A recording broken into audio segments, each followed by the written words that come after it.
I got every Mind Games fragrance ever created, which is probably a lot more fragrances than you actually think. You've heard me talk about Blockade and Grandmaster, but what about French Defense? Which is exactly why we're about to explore the entire Soulmates collection and tell you which is best of the best. Like the original Artisan collection, the latest Soulmate collection features 10 fragrances, 5 black and 5 white. I'm gonna start with Gambit.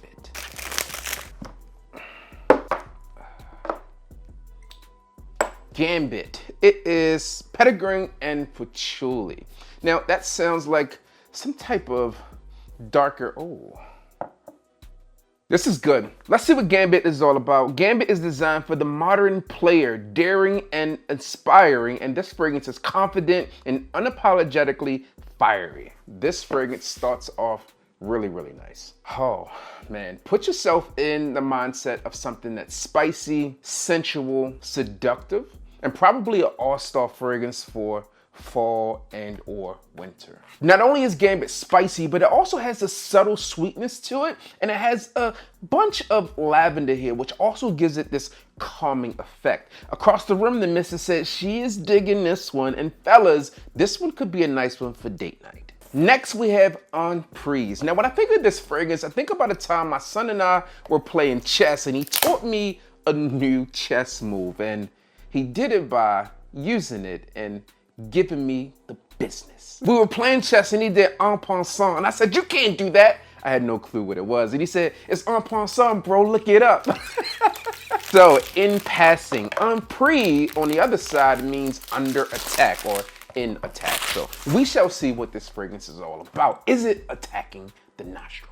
The descriptive on the front of this bottle is saffron and vetiver, or vetiver, and I think that means this fragrance is going to be a little bit more sophisticated and possibly a bit mature, but it takes a sniff to determine it.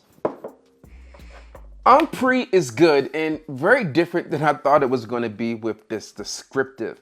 On first spray, I thought I got some plum within this fragrance because it does start off fruity, but that's not the case. Unprise is said to have this voluptuous sweetness within it, and you get that. In the top, you get some saffron, ginger, and bergamot, and then in the mid, you get this sugar accord, which is rock solid. And I personally believe that's what I'm getting and picking up on is some of that sugar accord within this fragrance, and this one does smell nice. Now, when compared to the previous fragrance, Gambit, this one wears a bit lighter than Gambit, at least on the initial spray, but it does smell great. On the box, Mind Games described this one as a seductive fragrance that allows you to explore your vulnerability. And it's captivating, crisp, and effervescent. Has the grapefruit that yields a voluptuous sweetness, and as I mentioned, the sweetness is there. So for me, this one's a win. And since I already mentioned it, let's hop into French Defense. Now, French Defense is described as black cherry, seductive notes, smooth liqueurs, and we'll see what this one's about.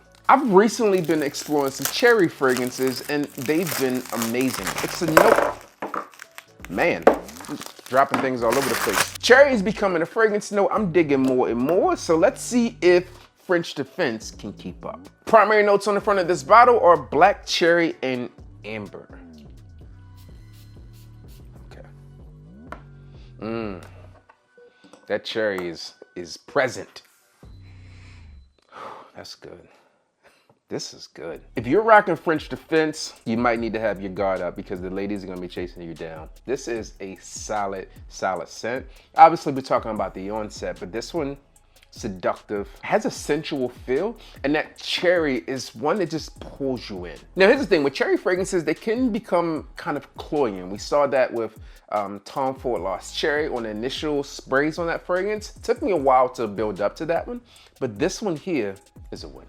Cherry pastry is what the missus said here, and I agree. It's like that toaster strudel. You heat it up, put your little cream. Whoa, this one is nice. Now, according to Mind Games, this one does have a soft floral touch here, which is probably adding to that unisex factor that I feel this fragrance has on it. But for sure, this is one that's gonna get you some compliments. Like, I might even wear this one today. Who knows? I mean, we still got a bunch more fragrances to go through. But bravo, French Defense is top tier. And since we just finished the cherry fragrance, why not hop into another cherry fragrance, which is the Rye Lopez. Now this fragrance here is said to be enticing. Black tea and black cherry. It's a succulent black cherry is what it says. Suck on these cherries. All right, don't drop, don't drop, don't drop.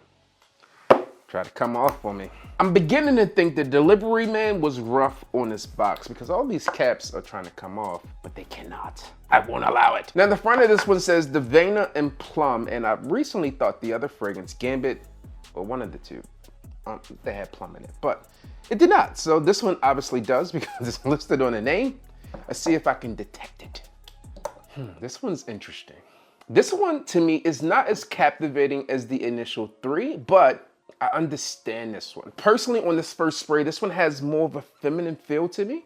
And I also feel like I'm getting some more flowers within this fragrance than some of the other ones. So a floral component, but I need to confirm it. You know, as this fragrance is beginning to settle down a bit on this strip, I'm not getting really a feminine feel here. In fact, there's just something subtle under it that has a more feminine approach, but there's a lot of masculine nuances to this scent. Within this fragrance, there is some rose here, and I feel like that's probably what's adding that feminine touch to it, but it's not like a super aggressive rose. In the top here, you get black tea, black pepper, and then you also get cherry. In the mid is where that rose is, and then we have some dark rum and Davana in the mid here. Patchouli, leather, and oak wood in the base. So there's a mix. If you did not hear the misses, she said up close she felt it was more masculine. In the air, this one felt more feminine. So a unisex vibe, all in all, but it did change up on me at first. And I probably got more so of that rose in that first spray, which gave me that. Sometimes they play around with the notes. That stated, I don't feel that this one's going to be for a younger guy hopping into the world of fragrance. For me, this is probably one for those who are a little bit more mature or just have a bit more experience in the world of fragrance. It's not that it's super artistic, but it's not one that's going to be super crowd pleasing versus some of the other ones, but I do feel this is a good fragrance. And the final release in the dark collection, as they always do a dark and a light collection, at least in the two collections that they've released, this one is Sisa. Now Sisa is said to be floral, musky, and it's also have the toasted sesame within this one. So we'll check it out and see what it's all about. Sesame and labdanum are the top notes of this one. Yeah. The notes on the front of the box, which happen to be the standout notes. So let's see what Sisa has to offer. On first spray, I am getting a huge blast of amber, and it is an extremely enjoyable amber at that. Oh, this is good. This is a nice scent. Now, it does not smell like Grandmaster, but when I think of fragrances in that line, I would say that so far, this is the Grandmaster of the Soulmates collection. Really nice, sensual, sexy. This is good, at least on first spray. This is nice. Sisa is resinous, and although there's subtle hints of sweetness within this fragrance, it doesn't have that huge traditional sweet factor that you would think you would enjoy within the fragrance. Let me rephrase that you would enjoy within the fragrance. It's there in subtle, small micro bites, but it comes together in a way that's just really, really amazing. It also has this creamy aspect to it. There's vanilla here. There's milk within this fragrance, or at least a milk accord, giving it a slightly latonic vibe, but I'm digging this one. Mind Games says that this one is sultry. It's resinous, as we mentioned, and then it also has this gradual fleeting moment of some floral nuances. Gourmand, luscious, musk, dope. If you're digging any of these fragrances we talked about or want to explore their line, then check out mindgamesfragrance.com. I have a code that's now active on the site, which happens to be BBB10, which gives you 10% off the entire collection. Or there's a few additional fragrances in the arsenal that you want to check out. You can also holler at my friends over at maxaroma.com, which does happen to carry Mind Games fragrances. In addition to great return policies, you also get the ability to use my special link down below for great savings. You also get to sign up to be a part of the Roma Club and get access to special deals, discounts, and steals. That way you can save the most on your fragrances as you are building your ultimate fragrance collection. Aside from promoting for Max Aroma, I've been with Max Aroma for years as a customer, and I've always been able to purchase with confidence. And for you, there is no difference. Use the link down below. Don't hesitate to try any of the Mind Game fragrances or any fragrance of your choice, as they have thousands of fragrances to choose from full-size bottles all the way down to pocket perfumes, so you can smell good on the go. Be sure to use the link down below and they're gonna know I sent you. We're gonna hop over to the Light collection and we're gonna start with Queenie. Now, Queenie is said to be a fragrance that is celebration of one's goals. We're still early in the year of 2024 if you're watching this on its release, so you still have plenty of time to accomplish your goals this year. Now, I'll be honest, with a name like Queenie, I'm going to think this one's going to lean a bit feminine, but I've been surprised before, but maybe I won't be this go around. 1, 2. Definitely has a feminine vibe. This is something I would be okay with smelling on the missus. It does smell good. This one has what they call clean girl aesthetic. Like, who would want a dirty girl aesthetic? But you know where I'm going. I mean, maybe you do want a dirty girl. The note breakdown includes a clean cotton accord in the top. You also get some cypress and apple. In the mid, there's orris, rum, and saffron. In the base, there's coconut, fluffy musk, and then this whipped vanilla accord.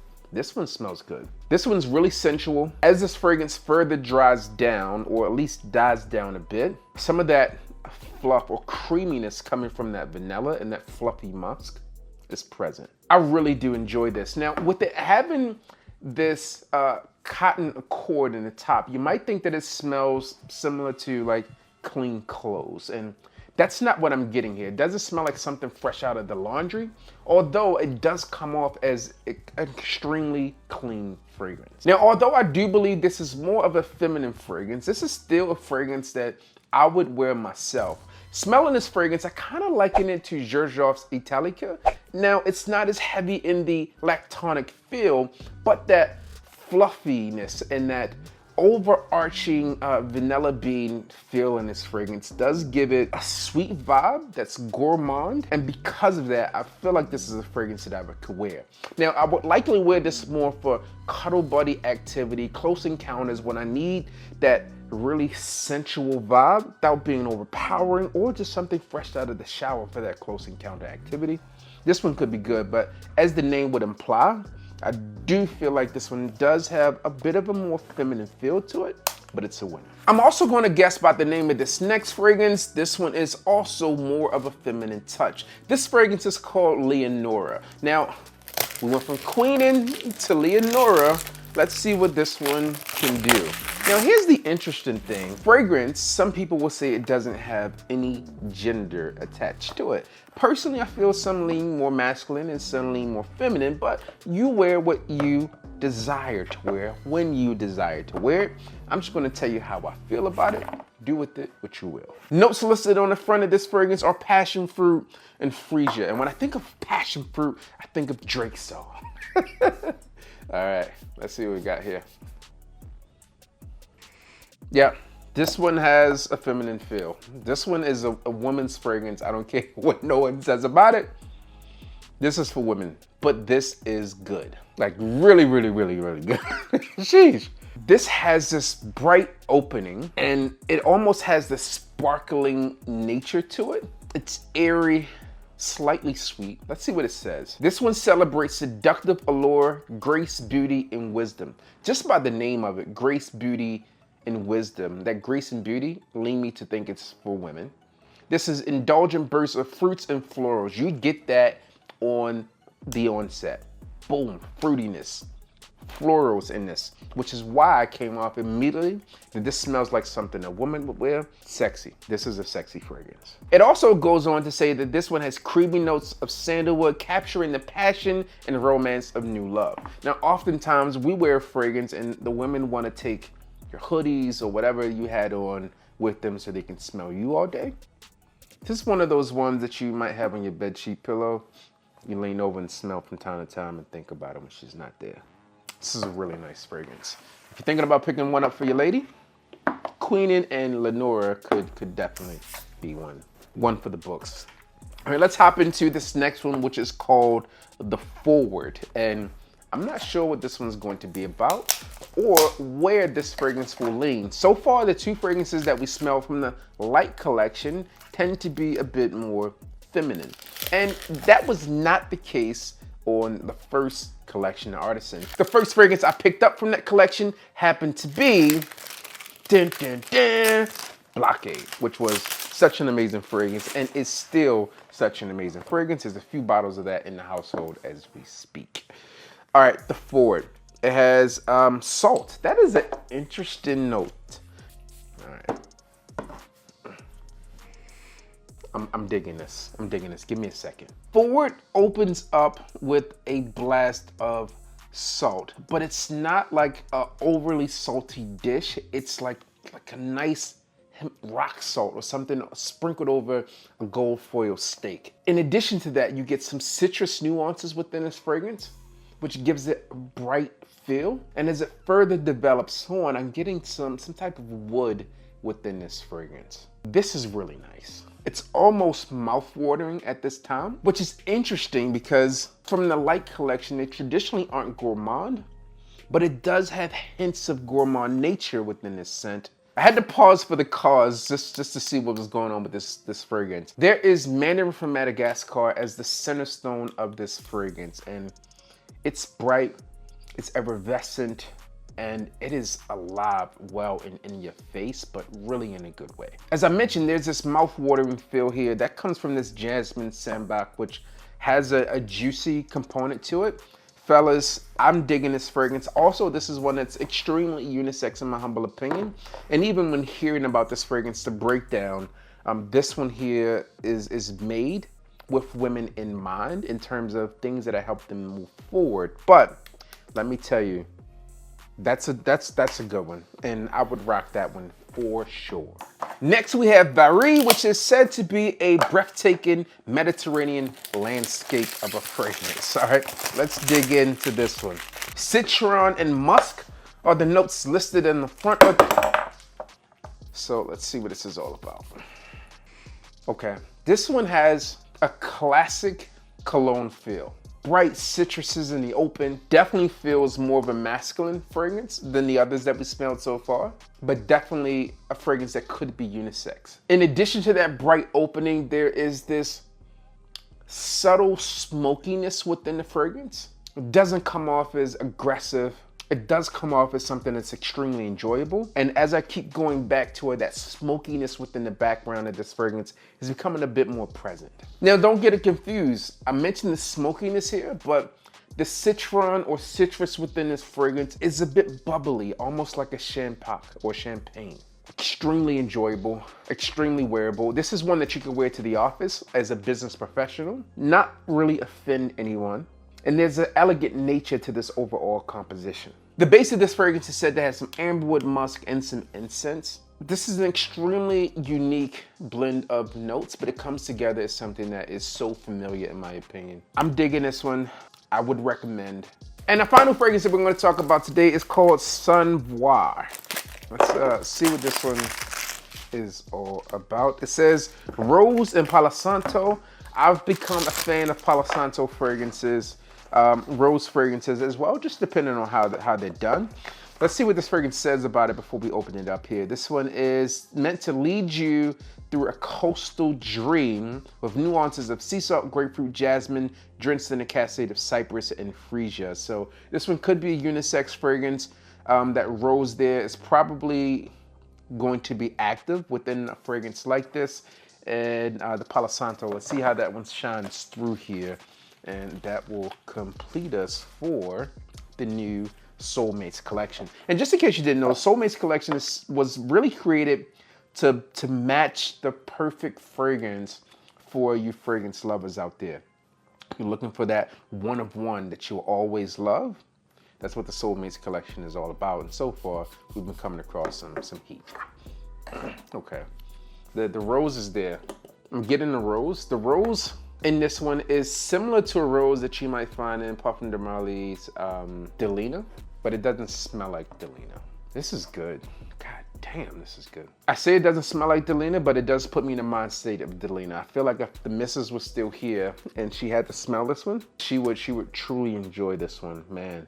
Now, despite what it says about taking you on this Mediterranean journey, I don't get a fragrance that's super aquatic. It doesn't come off super oceanic to me, but this fragrance does have like a nice watery aspect to it. Oh, this is really, really good. This is not one that I would wear, but the missus, I would love to smell this one on her. And the base of this fragrance is where you're supposed to get some of those woody notes. The Gaiac wood, the Palo Santo is supposed to be present there. And then there's a Eco Musk, which is probably a created note. And I'm digging this. I'm gonna take this one down to the missus and say, hey, you should give this one a try. And see if she rocks that one. And with that, I now have every Mind Games fragrance ever created. And if you want to try out some of the new Soulmates collection, I'm going to give one of you a sample set. All you have to do is comment down below and let me know whether from the Artisan collection or the Soulmates collection, which one catches your eye the most. Within 2 weeks from today's video, I'm going to come back with the winner and ship you the entire sample discovery set. Again, if you want to try these fragrances out, feel free to try out on mindgamesfragrance.com. Use my code BBB10 or hit the link down below and check out my friends over at maxaroma.com. This is the new collection. Click here to see what happened when I purchased every new Mind Games fragrance from the Artisan collection.